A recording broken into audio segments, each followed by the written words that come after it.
Hello साथीहरू नमस्कार। सबै साथीहरूलाई धेरै धेरै बधाई छ।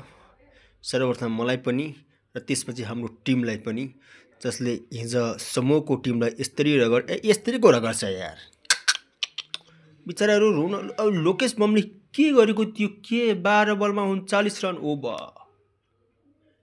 त्यो छक्का त्यो रोडमा पुगिरहेको थियो। आइसिसी पनि टाउकोमा हात लगाइरहेको थियो।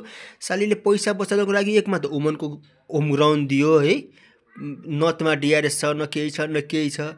उनीहरूले बल रोडभन्दा पारि झाडीमा फाल्न लागे। आइसिसी पनि हैरान।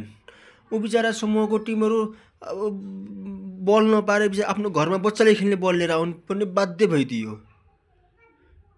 पहिले चल कुशल भुर्तेले त अब ऊ त बच्चालाई मार्दैन है। ऊ त जब मुसिबत आउँछ ठुलो देशसँग मात्रै मार्छ, त्यो स्वाभाविक कुरा हो।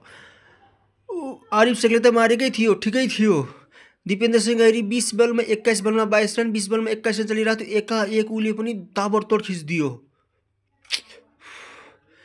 भएन, सकिएन भनेर अझ केटाले छोडिदिए थिए। ल पछि लोकेश बम गुलसन जाको त हातमै परेन, नपरेर 213, 212, 214 बनाइदिए। यस्तरी कोही मार्छ यार? बिचरा बच्चाहरूलाई यस्तरी मार्छन् यार। बच्चा त होइनन्, बच्चा त ती होइनन् है। तिनले पनि अब ताबडतोड दिन त दिइरहेको थिए यहाँदा अगाडि है। तर केटाहरूले नराम्रोसँग बच्चा धुलो चट्टा चलाए। सालीहरूले माटो चटाए। बिचराहरूको हैरान गरिदिए, पसिना छुटाइदिए। बिचराहरू के गरौँ, कहाँ जाउँ, के गरौँ भन्ने हालतमा पुर्याइदिए। यस्तरी पनि मार्छन् यार बिचराहरू। मलाई त कस्तो दया लाग्यो यार। 12 बलमा 39 रन, 12 दुना 24, 12 तिया 36। साले 3 रनको एक बलमा 3 रनको हिसाब लगाए पनि तब पनि माथि गइरहेछ यार। ओहो, अब के होला? हो, त्यसमा अर्को कुरा, ट्रफी दिएन सालेहरूले।